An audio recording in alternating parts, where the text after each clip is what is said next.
ibu, kaum muslimin, kaum muslimat sedang jamaah subuh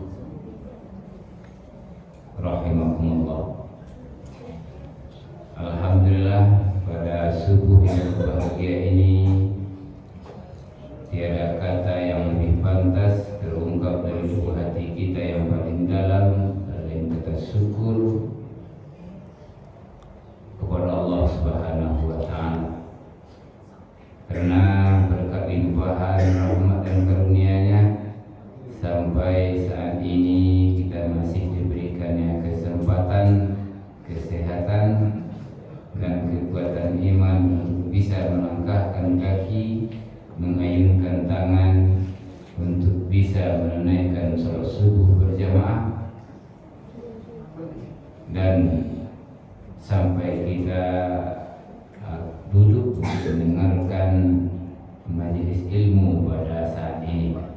Mudah-mudahan dengan keberadaan kita di sini menjadi amal ibadah hendaknya di sisi Allah Subhanahu wa Ta'ala. Salawat beserta salam kita kirimkan buat Nabi kita, yaitu baginda Muhammad Rasulullah sallallahu alaihi wasallam. Allahumma shalli ala Muhammad wa ala ali Muhammad. Bapak-bapak, ibu-ibu, kaum muslimin, kaum muslimat sedang masuk rahimakumullah.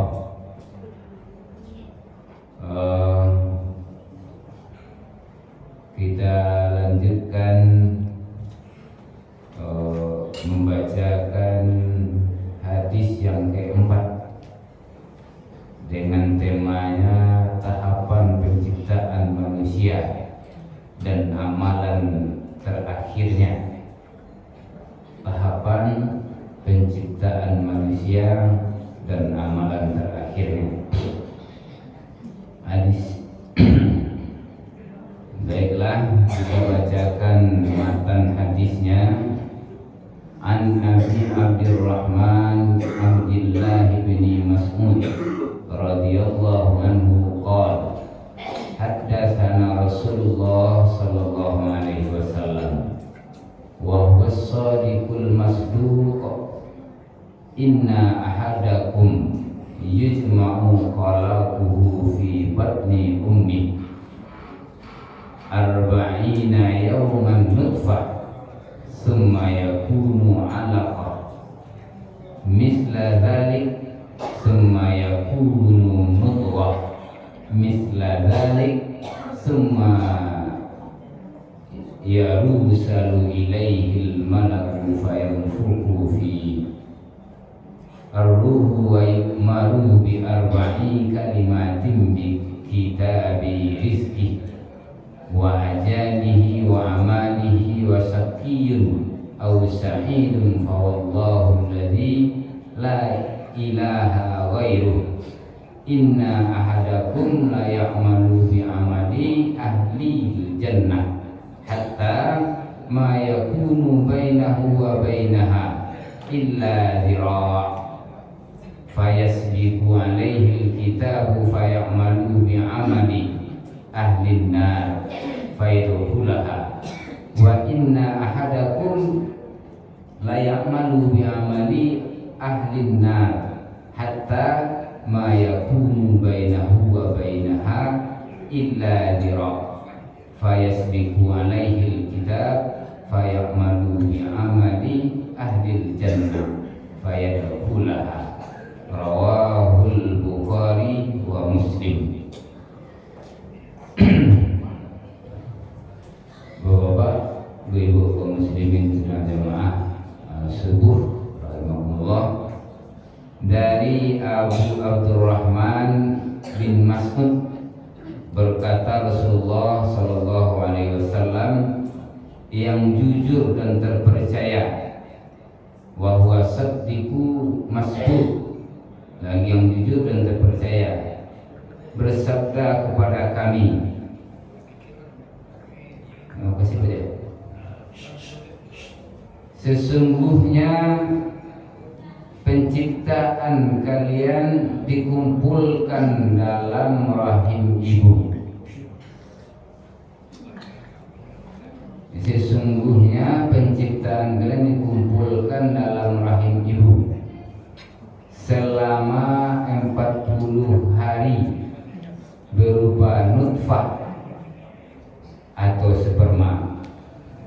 lalu menjadi alaqah, segumpal darah selama itu juga, lalu menjadi mudghah, segumpal daging selama itu pula. Kemudian Allah mengutus malaikat untuk menyiapkan ruh dan mencatat 4 perkara yang telah ditentukan, yaitu bi kitabi rizki.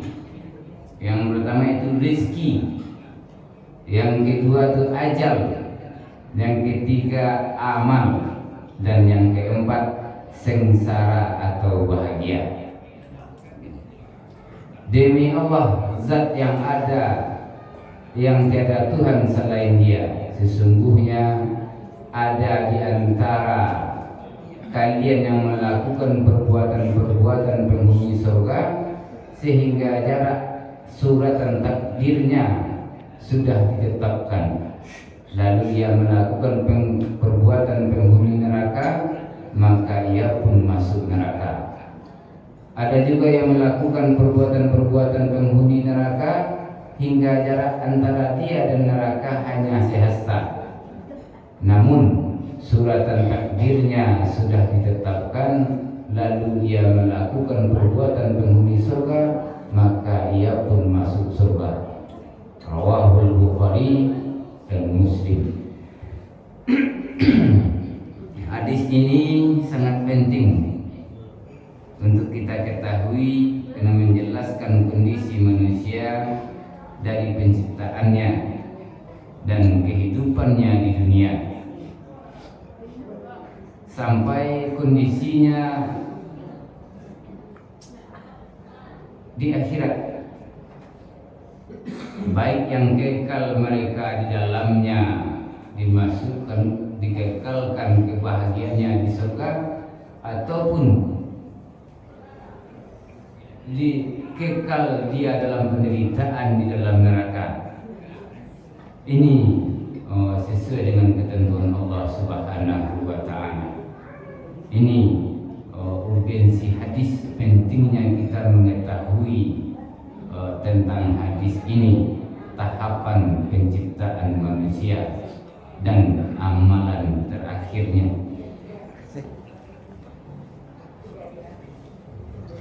Maka yang untuk pertama kita sampaikan pembahasannya adalah tahapan perkembangan janin yang disampaikan dalam hadis yang telah kita bacakan tadi.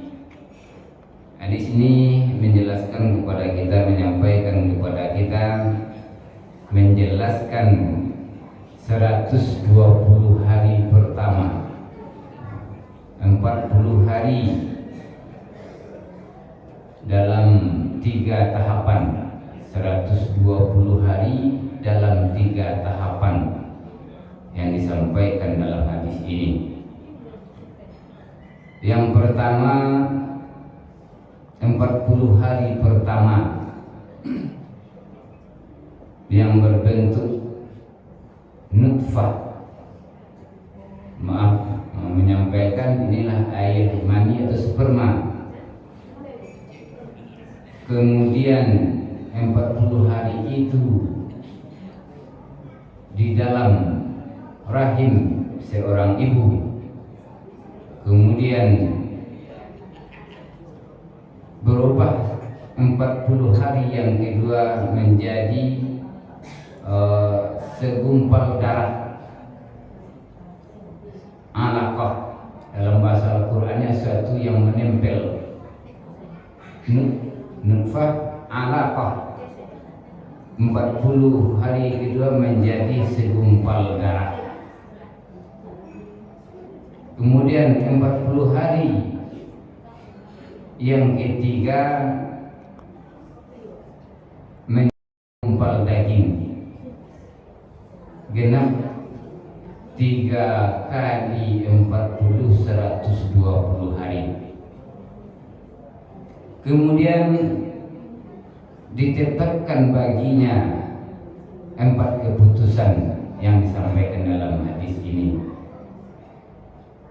Jadi untuk tahapan penciptaan ini dalam hadis ini menjelaskan 3. Yang pertama berbentuk nutfah, yang kedua alaqah, yang ketiga adalah segumpal daging mudghah. Kalau kita lihat di dalam Al-Quran, dalam surat Al-Hajj dan surat Al-Mu'minun, menjelaskan ada 7 tahapan yang dijelaskan. Kalau di tafsir ayat dan hadis ini, maka bisa disimpulkan tahapan penciptaan manusia itu ada 7 tahapan. Kita lihat di dalam surat Al-Mu'minun, kita bacakan saja artinya. Dan sesungguhnya kami telah menciptakan manusia dari satu saripati berasal dari tanah, dan kemudian kami jadikan saripati itu menjadi air mani yang disimpan dalam tempat yang kokoh, yaitu rahim. Kemudian air mani itu kami jadikan segumpal darah, lalu segumpal darah itu kami jadikan segumpal daging, dan segumpal daging itu kami jadikan tulang belulang, dan tulang belulang itu kami bungkus dengan daging. Kemudian kami jadikan dia makhluk yang berbentuk lain. Maha suci Allah yang paling baik dalam penciptaan. Maka dapat kita simpulkan tahapan dari lihat dan ayat ini ada 7 tahapan. 3 sudah kita sebutkan di atas. Kemudian kalau kita runtut, kita urutkan yang pertama dari saripati tanah. Saripati tanah ini tentu yang kita makan. Semua yang kita makan yang berbentuk makhluk hidup, hidupnya dari tanah, seperti menanam padi. Padi tumbuh di atas tanah. Begitu juga dengan daging, segala daging, daging ayam, daging kerbau, dia makan dengan hasil tanah juga. Maka yang telah dikonsumsi oleh manusia, maka saripatinya itu dari hasil gizi dan segala macam yang kita makan menghasilkan, yaitunya berbentuk air mani atau sperma yang dititipkan dalam rahim. Maka hasil itu menjadikan dengan proses yang berbentuk yang telah kita sebutkan di atas tadi. Ini yang dimaksud dengan saripati tanah, bahwasanya kita hidup dari apa-apa yang tumbuh di atas bumi. Tidak ada yang tidak. Kalau penciptaan Adam dari bahannya yang ada, dari yang tidak ada menjadi ada, khalaqna. Tetapi untuk keturunan Adam dimaksud dengan inilah dikatakan dengan saripati tanah ini. Kalau penciptaan Adam awal dikumpulkan tanah, disebutkan dalam Al-Quran dari lumpur yang hitam, busuk. Di sini agak congkaknya iblis ketika itu, padahal sebelumnya iblis ini termasuk bangsa malaikat. Karena dia ikut mencari bahan penciptaan Adam ini, maka dia sombong. Engkau ciptakan, bahasanya dalam Al-Quran, dari Adam ini dari tanah hitam yang busuk, apakah aku akan memberi hormat kepadanya? Di sini murkanya Allah terhadap setan. Tetapi anak keturunan cucu Adam diciptakan dari saripati tanah, yaitunya dengan hasil yang dihasilkan dari tanah. Ini yang pertama kali.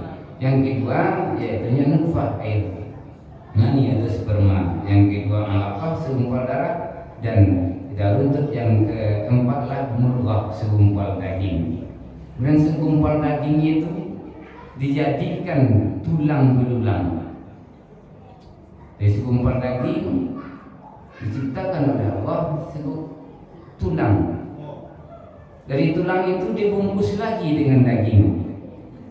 Lalu tulang belulang itu dibungkus dengan daging.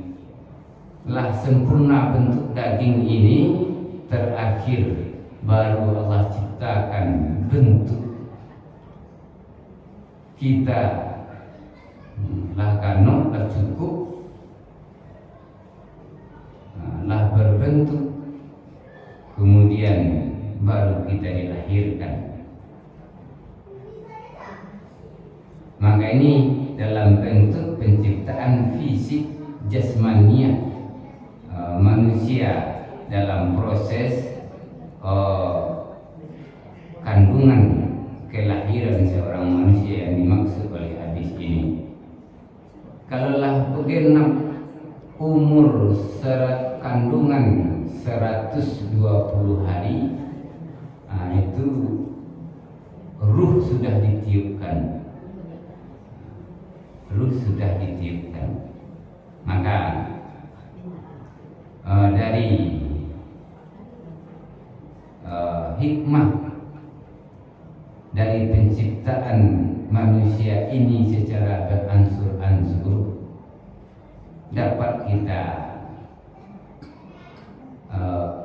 ambil hikmahnya. Kalau bagi Allah tidak ada yang tidak mungkin. Bisa saja Allah menciptakan kita ini sekaligus. Tidak ada yang tidak mungkin bagi Allah. Simsalabim, jadi, maka jadilah dia. Tetapi Allah memberikan pengajaran kepada kita, dan Allah pun tidak mau melanggar sunnatullahnya. Maka dari sifat dari beransur kesabaran yang penciptaan yang beransur-ansur ini, maka kita dapat mengambil pelajaran tidak boleh terburu-buru dan kita berhati-hati dalam berbuat sesuatu, baik dalam masalah-masalah batin maupun zahir.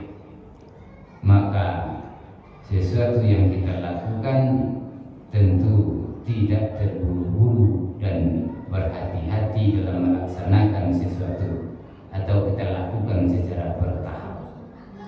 Maka dari proses penciptaan atau proses kelahiran kita yang masih dalam bentuk janin sampai menjadi bayi, sampai ditiupkannya ruh ke badan kita, maka dalam hal ini dapat kita mengambil pelajaran untuk bisa lebih mentaati perintah-perintah Allah dan menjadikan kita kepada orang-orang yang taat.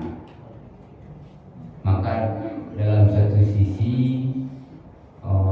wanita di dalam Islam termasuk wanita yang paling suci dalam pandangan orang-orang non-Islam, bahwasanya itu makanya ada iddah 40 hari. Kalau perempuan yang ditinggal mati oleh suaminya, maka dia diwajibkan untuk menunggu 40 hari. Apakah dia untuk membersihkan, apakah memastikan dia mempunyai janin atau hamil dalam perutnya, maka iddah inilah salah satu membersihkannya.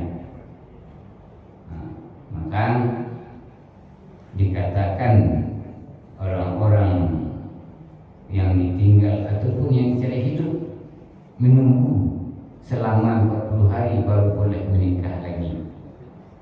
Ini dari pelajaran bentuk penciptaan manusia sebagaimana dikatakan dalam surah Al-Isra ayat 85,